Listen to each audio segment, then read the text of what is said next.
امریکی صدر نے ایرانی پاور پلانٹ پر حملے 5 دن کے لیے مؤخر کرنے کا حکم دے دیا۔ ڈونلڈ ٹرمپ کہتے ایران کے قابل احترام رہنما سے بات چیت کی، تفصیلی اور تعمیری بات چیت پورے ہفتے جاری رہے گی۔ ایران معاہدہ چاہتا ہے اور ہم بھی۔ معاہدہ ایران و خطے کے لیے بہترین آغاز ہوگا۔ امریکہ اور ایران کئی نکات پر رضامند ہیں۔ ایران نے جوہری ہتھیار حاصل نہ کرنے پر اتفاق کیا۔ ایران نے امریکہ سے مذاکرات کا دعویٰ مسترد کر دیا۔ ایرانی وزارت خارجہ کا کہنا ہے ٹرمپ کے بیانات توانائی کی قیمتیں کم کرنے کے لیے ہیں۔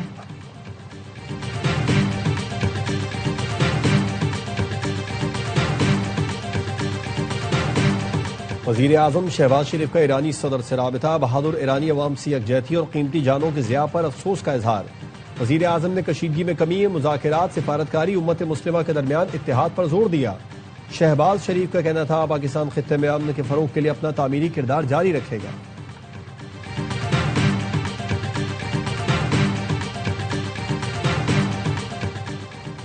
یوم پاکستان ملک بھر میں ملی جوش و جذبے سے منایا جا رہا ہے۔ دن کا آغاز توپوں کی سلامی سے ہوا۔ ملکی سلامتی کے لیے دعائیں کی گئیں۔ صدر آصف زرداری نے نوریرو ہاؤس میں پرچم کشائی کی۔ وزیر اعظم شہباز شریف نے لاہور میں پرچم کشائی کی۔ مزار اقبال پر گارڈز تبدیلی کی پروقار تقریب ہوئی۔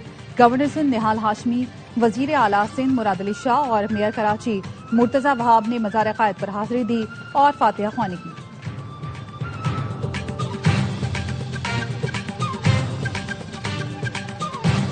صدر ٹرمپ کے اعلان کے بعد عالمی مارکیٹ میں تیل کی قیمتوں میں زبردست کمی۔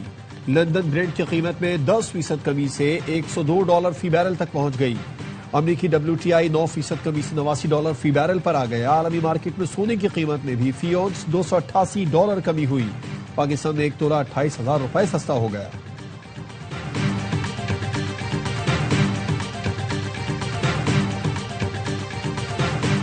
سرکاری خرچ پر ہائی آکٹین کے استعمال پر پابندی عائد، اطلاق فوری ہوگا۔ وزیر اعظم شہباز شریف کہتے ہیں ہائی آکٹین کا استعمال ناگزیر ہو تو اپنے خرچ پر ڈلوائیں۔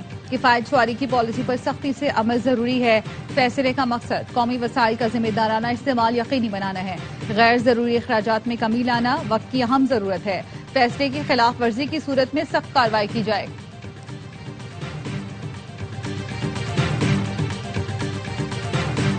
جیٹ فیول کی قیمت میں 46 روپے فی لیٹر اضافہ، 1 لیٹر 388 روپے کا ہو گیا۔ مشرق وسطیٰ میں جنگ کے باعث دنیا کی 20 بڑی ایئر لائنز کو $53 ارب کا نقصان۔ فائنینشیل ٹائمز کے مطابق جنگ نے خلیجی ملکوں کے ہوائی اڈوں اور پروازوں کو متاثر کیا۔ ایئر لائن انڈسٹری کورونا وبا کے بعد بدترین بحران کی لپیٹ میں ہے۔ جیٹ فیول کی قیمت دگنی ہو چکی ہے، جس کے باعث ٹکٹس میں بڑے اضافے کا خدشہ ہے۔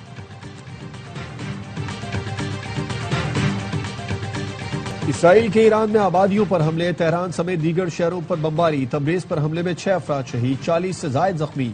بندر عباس میں ریڈیو اسٹیشن کو نشانہ بنایا گیا، 1 شہری شہید۔ اصفہان اور اہواز میں رہائشی آبادیوں کو نشانہ بنایا گیا، اسپتال کو نقصان پہنچا۔ ہلال احمر کا کہنا ہے اسرائیل اور امریکی حملوں میں اب تک 80,000 شہری یونٹس کو نشانہ بنایا جا چکا۔ سینٹ کام کا کہنا ہے قم میں ٹربائن انجن پروڈکشن پلانٹ کو نشانہ بنایا گیا۔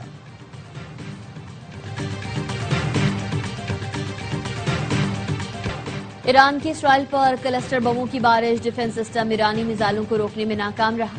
اسرائیل میں بڑے پیمانے پر تباہی، میزائل اسرائیل کے جنوبی اور وسطی علاقوں میں گرے۔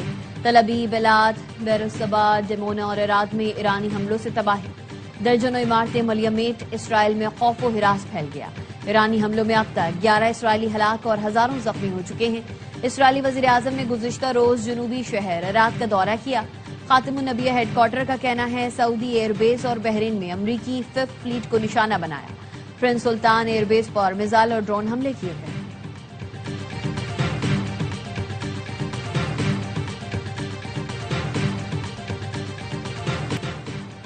امریکی صدر ٹرمپ اور برطانوی وزیر اعظم کے درمیان ٹیلی فونک رابطہ، ابنائے ہرمز کھولنے کی ضرورت پر زور دیا۔ ترجمان 10 ڈاؤننگ اسٹریٹ کے مطابق دونوں رہنماؤں نے اتفاق کیا ابنائے ہرمز کا کھلنا عالمی توانائی منڈی کے استحکام کے لیے ضروری ہے۔ ایرانی وزیر خارجہ کا کہنا ہے ابنائے ہرمز بند نہیں ہے، انشورنس کمپنیز جنگ کے باعث خوف کا شکار ہیں۔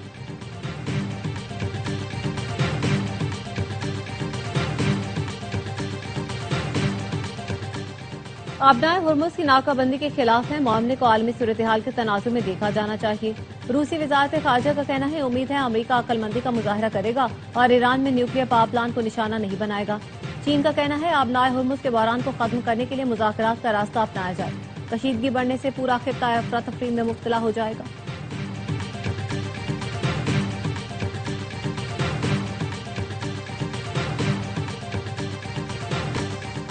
چینی قیادت کی یوم پاکستان کی مبارکباد. چین کے صدر نے کہا پاکستان نے مختلف خطرات اور چیلنجز کا ڈٹ کر مقابلہ کیا. پاکستان نے قومی ترقی کو فروغ دیا جس سے خطے میں امن استحکام خوشحالی کو فروغ ملا. برطانوی بادشاہ شاہ چارلز نے یوم پاکستان پر پیغام میں کہا پاکستان ایک خوبصورت ملک ہے. برطانیہ میں مقیم پاکستانی کمیونٹی کی خدمات قابل تحسین ہیں جن کی قدر کرتے ہیں. اس سال شہر میں نئے منصوبے شروع ہوں گے اور کئی مکمل بھی ہوں گے. میئر کراچی مرتضی وہاب کا کہنا ہے کریم آباد انڈر پاس 10 سے 15 اپریل تک شہریوں کے لیے کھول دیں گے. ہمارے لیے پیٹرول بحران بڑا چیلنج ہوگا.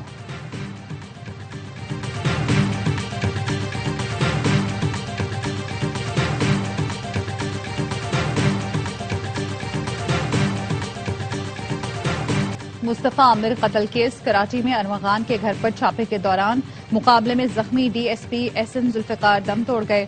وہ لیاقت نیشنل اسپتال میں زیر علاج تھے. پولیس نے 8 فروری 2025 کو ملزم انور خان کے گھر پر مصطفیٰ کی بازیابی کے لیے چھاپا مارا تھا. نیو یارک ایئرپورٹ پر ایئر کینیڈا کا طیارہ لینڈنگ کے دوران ٹرک سے ٹکرا گیا. طیارے کا اگلا حصہ تباہ. 5 فائر فائٹر سمیت 100 سے زائد مسافر زخمی. واقعے کی تحقیقات شروع کر دی گئی.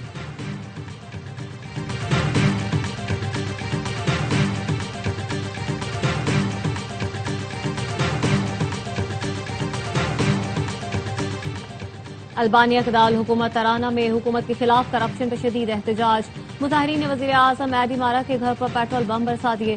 پولیس نے مظاہرین پر آنسو گیس کی شیلنگ کی اور واٹر کینن کا استعمال کیا. مظاہرین کا انتظامیہ سے فوری مستعفی ہونے کا مطالبہ.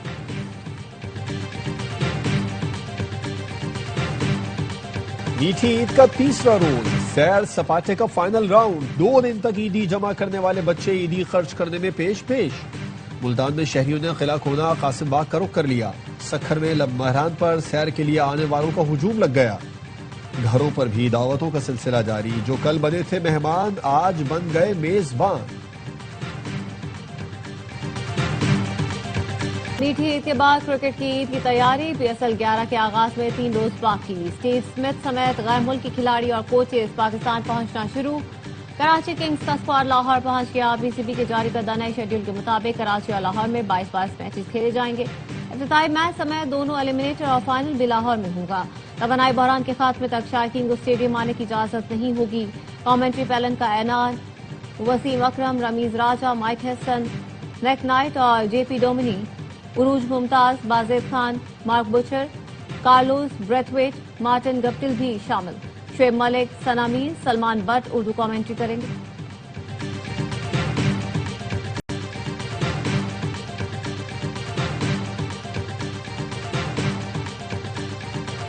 صاحبزادہ Farhan ICC player of the month قرار. صاحبزادہ فرحان نے T20 ورلڈ کپ میں سب سے زیادہ 383 رنز بنائے تھے. قومی بلے باز نے ورلڈ کپ میں 2 سینچریز بھی سکور کی.